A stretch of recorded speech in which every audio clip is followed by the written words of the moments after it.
terduga pelaku dilakukan berdasarkan sejumlah video yang beredar.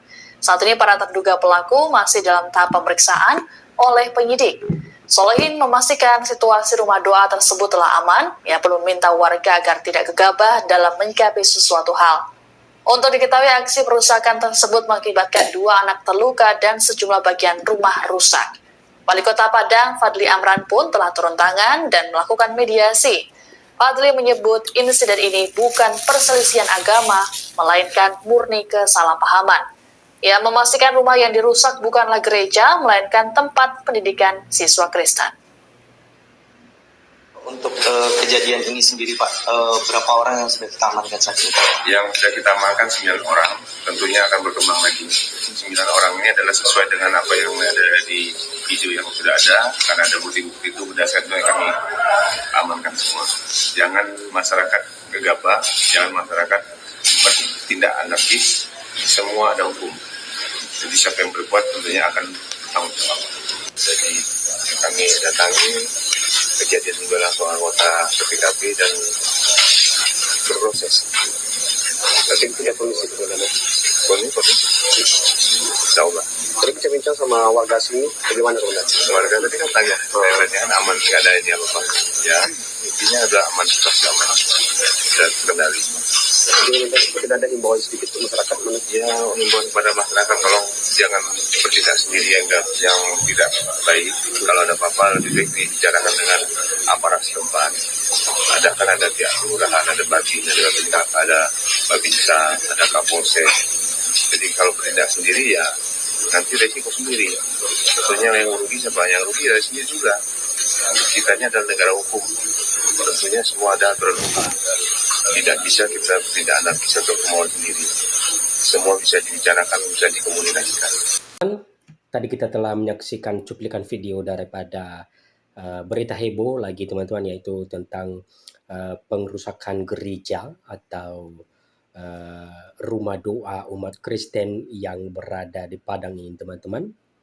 Dan para oknum ini merusak beberapa fasilitas dan juga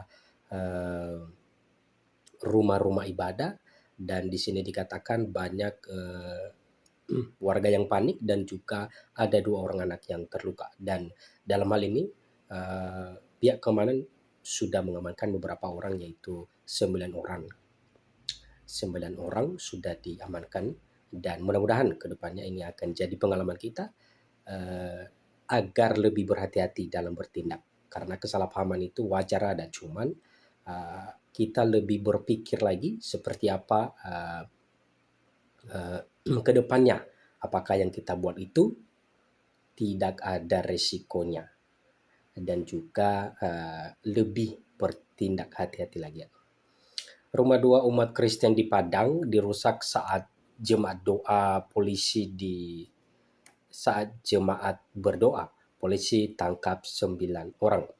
Sebanyak 9 orang warga ditangkap polisi terkait perusakan rumah doa dan pendidikan jemaat Kristen Gereja Kristen Setia Indonesia atau GKSI di Padang Sarai, Koto Tangah, Padang, Sumatera Barat pada Minggu 27 Juli 2025. Benar ada 9 orang yang diamankan dari keributan itu, ujar Kabid Humas Polda Sumbar, Kombes Pol Susmelawati Rosia kepada Kompas.com. Susmelawati menjelaskan berdasarkan keterangan Kapolresta Padang, 9 warga tersebut diduga melakukan tindakan perusakan terhadap rumah doa dan pendidikan tersebut. Hingga saat ini mereka masih dimintai keterangan oleh Polresta Padang. Penyidik menurut Susmelawati terus mengembangkan kasus ini, sehingga kemungkinan akan ada penambahan jumlah warga yang diamankan. Mereka dapat dijerat dengan pidana perusakan benda, tetapi tentu harus melalui proses hukum yang berlaku.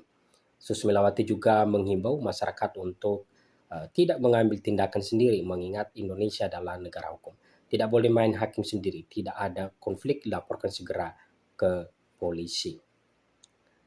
Dia menambahkan masalah toleransi dan kerukunan di Sumbar sudah cukup baik. terutama dengan adanya Forum Kerukunan Umat Agama atau FKUB yang siap memfasilitasi masalah-masalah terkait agama. Sebelumnya, sebuah rumah pendidikan milik jemaat GKSI di Kelurahan Padang Sarai dirusak oleh warga pada sore hari.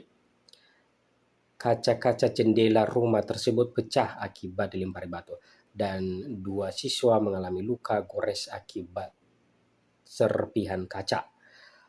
Pendeta GKSI Padang F. Dahi menjelaskan bahwa rumah tersebut berfungsi sebagai tempat doa dan pendidikan bagi siswa Kristen.